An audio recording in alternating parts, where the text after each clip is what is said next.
The next team, oh my God, this is going to be bad. The Philadelphia 76ers. Talk to me. Philly, man, Philly. This was kind of a doom season to start, you know. And the fact that they have not shut down Joel Embiid yet is really, really concerning.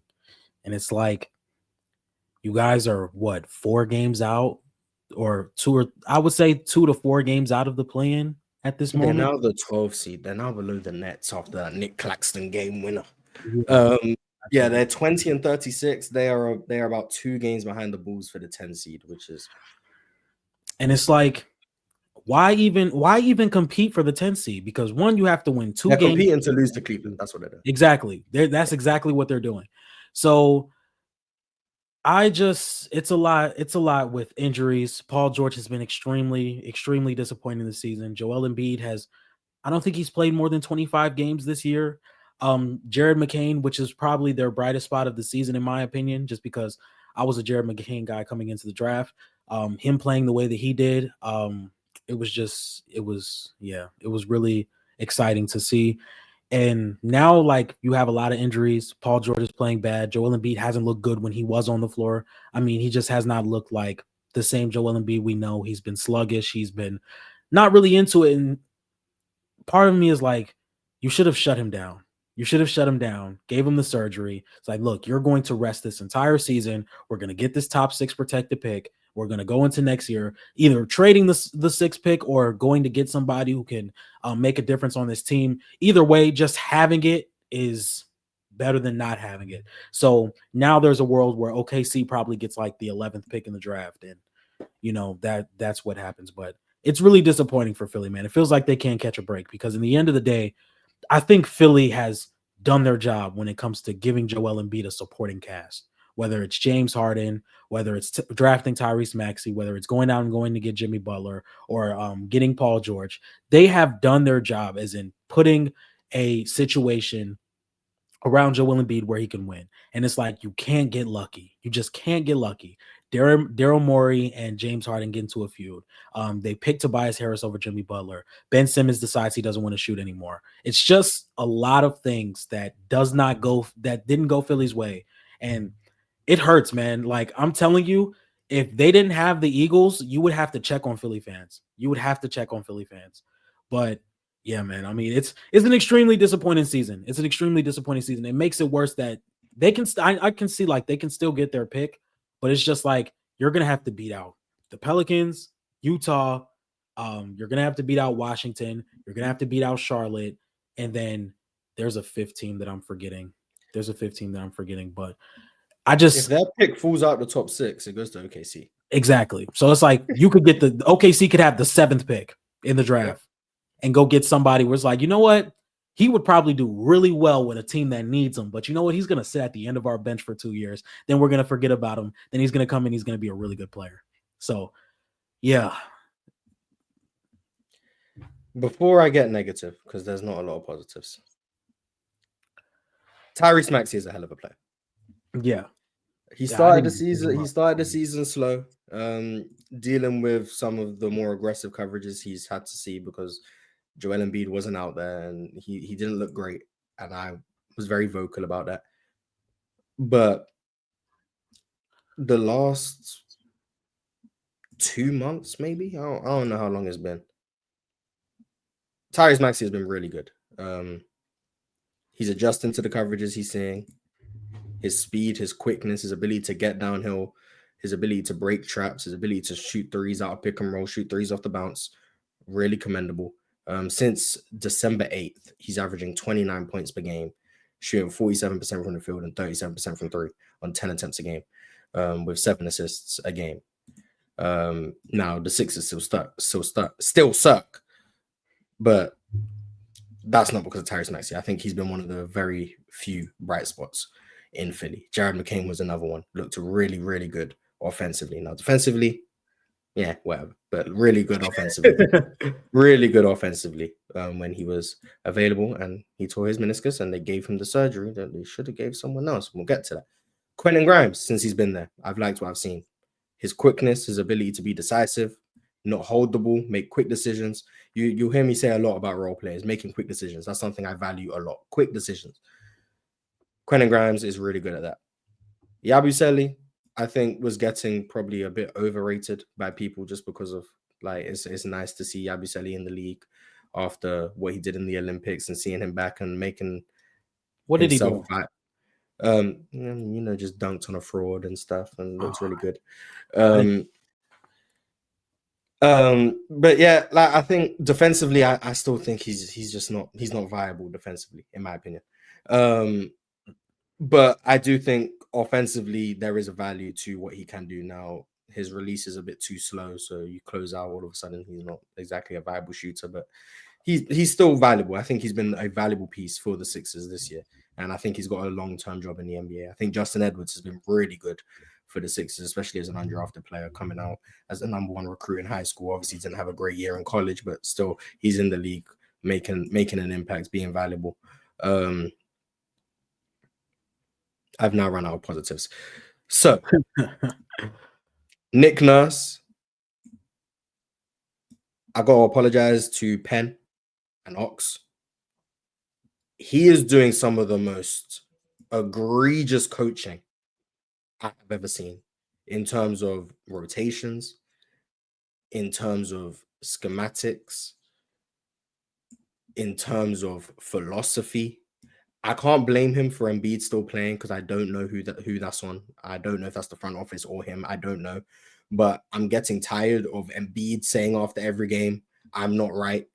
Nick Nurse saying after every game, Joel is very clearly not right, but he's giving us what he can. Maxi saying Embiid's not right.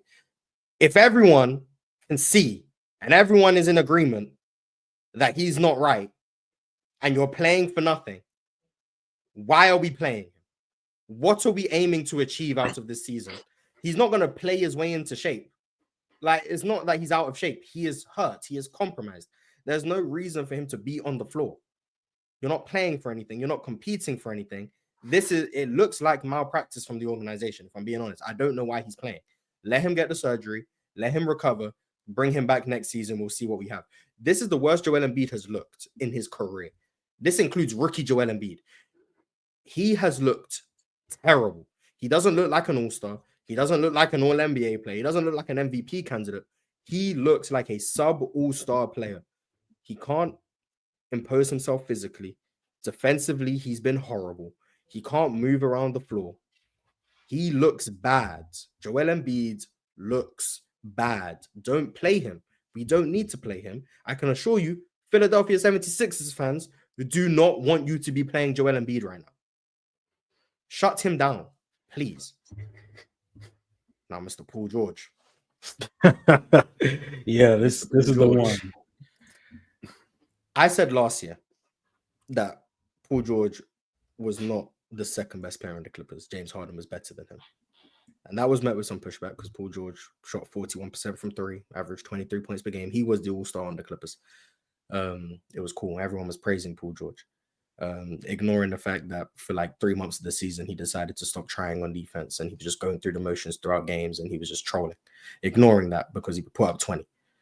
Ignoring the fact that he was in probably the most advantageous situation of any star player in the NBA, where he wasn't given on-ball responsibilities. He was given one of the premier playmakers in the NBA, Kawhi Leonard, one of the best isolation players in the NBA. You had Paul George, quite frankly, being Norman Powell, coming off curl screens, playing off advantages, one dribble pull-ups, getting to the rim with ease because he didn't have to create his own shot. It was heaven for Paul George. I pointed that stuff out. I was being called a hater. Then I heard everything Paul George said about his contract negotiations with the Clippers and how he felt he was hard done by. And I said I got tired. I'm tired of Paul George. Then I watched the playoffs. James Harden was very clearly the better player between those two in that series because Paul George didn't have the luxury of being, with all due respect, Norman Powell. He had to create for himself. He had to create for his teammates. And he couldn't guard. If anyone remembers that series, that man was picking up foul after foul after foul, trying to guard. I don't know if he fouled out of any of the games, but they were trying to put him on Luka Doncic, on Kyrie, use Paul George like the defensive wing he's supposed to be. And all he was doing was foul after foul after foul. But I couldn't point that out because he was an all-star, and I can't hate on Paul George. And then he goes to Philly, and everyone rejoiced. He's better than Tobias Harris. You know what? Even I thought, at worst, at least he's going to be better than Tobias Harris. And I'm watching it unfold. I don't know if he's better than Tobias Harris. He just hasn't been good. Defensively, no. Offensively, the lack of aggression, the inability to self-generate efficient offense, the reliance on other people to create offense for him, the inability to get to the rim. The only thing I think he's done somewhat solid is like be a passer and decision maker. But even then, he's overpassing and the decisions haven't been great. Paul George is taking 10% of his shots within 0 to 3 feet. 10. Yeah, That's he terrible. just can't create that rim pressure. Like, he just can't get downhill. Like, I know everyone's seen the memes of Paul George will beat his man and then snatch it back to beat his man again to take a contested mid-range jumper. That's the reality of the situation. Like, that's the reality of what Paul George is at this point. And I just, for the money he's getting, shout out to Paul George, get your money, get your bread. But the Sixers are in a bad situation. I'll say that. They're in a very bad predicament. And Paul George, I've been very low on for the past 2-3 seasons. Now I think everyone has kind of like got to the same point of where I'm at. In fact, they're probably lower on him than I am.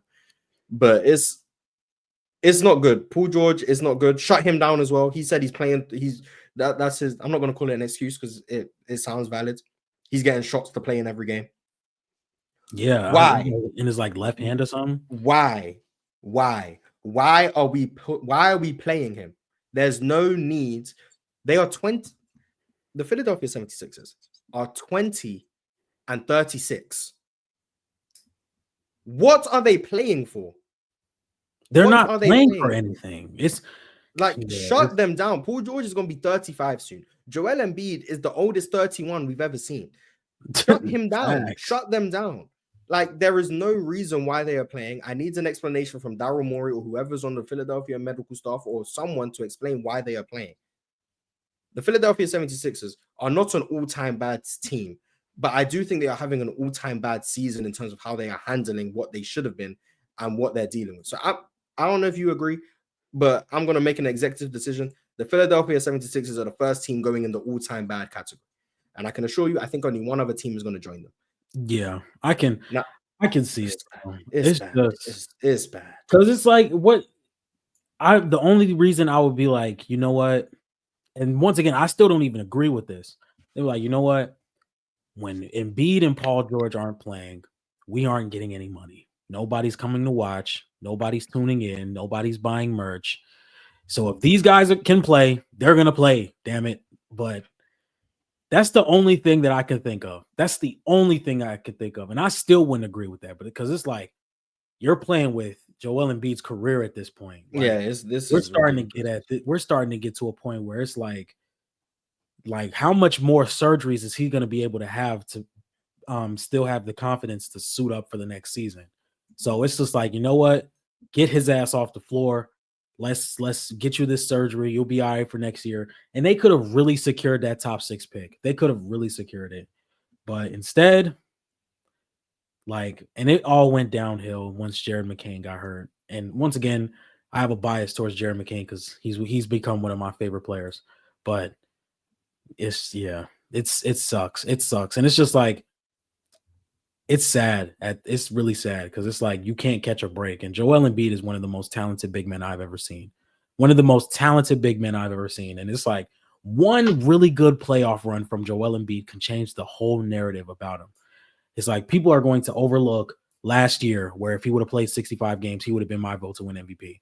Or just the scoring, the rebounding, being one of the better mid-range shooters as a big man the league has ever seen. And it's just like the thing that's going to be wrapped around him is he couldn't be healthy around playoff time. He was always hurt, the foul baiting, the dirty playing. That's what's going to be wrapped around Joel Embiid for his entire career. Not, oh, he was a great mid-range shooter. He was such a great scorer. He was a great isolation big. Nobody's going to talk about that. Yeah, it's disappointing, but I can't even say on to better things because the next team it's not great either. The next team is the Phoenix Suns. So yeah, let's talk about the Phoenix Suns. I don't think it's as doom and gloom, but it's not great. No, it's not great. It's not great at all. They won last night. Bradley Beal back in the starting lineup. They're trying a lot of different things. Yeah. They got off Yusuf Nurkic. That's a positive. They got off Yusuf Yeah. Nurkic. They finally moved Tyus Jones to the bench. It took a while, but they've now done that. So not to toot my own horn, but I'm shooting 2 for 2 on things about the Suns. Yusuf Nurkic was terrible, and Tyus Jones is not good enough. 2 for 2. So we'll take that. But all jokes aside, talk to me about the Phoenix Suns. Talk to me about it's so funny how we just got done talking about Joel Embiid and Shams just made a report about him. Like literally. Yeah, I just seen the chat say that, so I'm gonna look for it now. Actually, let me read that first before we. Yeah. Okay. This tweet from Shams says. Actually, let me put it on the screen. This tweet from Shams says the 76ers and Joel Embiid are consulting doctors and considering alternative options on his injured knee. Sources tell ESPN. Sides have hope for progress in Embiid's body, but his efforts to play and current treatments, including injections, have not provided any improvement. And then he followed that by saying Embiid has scored 15 or fewer points in consecutive games for the first time in almost 4 years, and again experienced swelling in his left knee after Saturday's home loss to the Brooklyn Nets. Okay. We're going to have to talk about this. I'm sorry. We have to. So sorry, Phoenix. We'll come back to you. Yeah. So you're telling me you guys have been injecting this man to play for a team that at best was going to make the 10 seed. You have been playing this man, dealing with swelling throughout the whole season. He said, I want to have the surgery. He said, I don't think I can be 100% without the surgery. And you guys said, nah, injections. Like, are we... If this isn't malpractice, what is it? Because they played him last year in the postseason. And I said that was malpractice to me because he didn't look right. But at least in the postseason, you can try and justify it with, we thought we had a chance to win. And you know what? When Joel Embiid was on the floor, you guys were beating the Knicks. Now, the negative 50 net rating in the 40 minutes he didn't play in the series, cool. I guess he can't play the whole series, whatever. At least you did it in the postseason. He then went to the Olympics.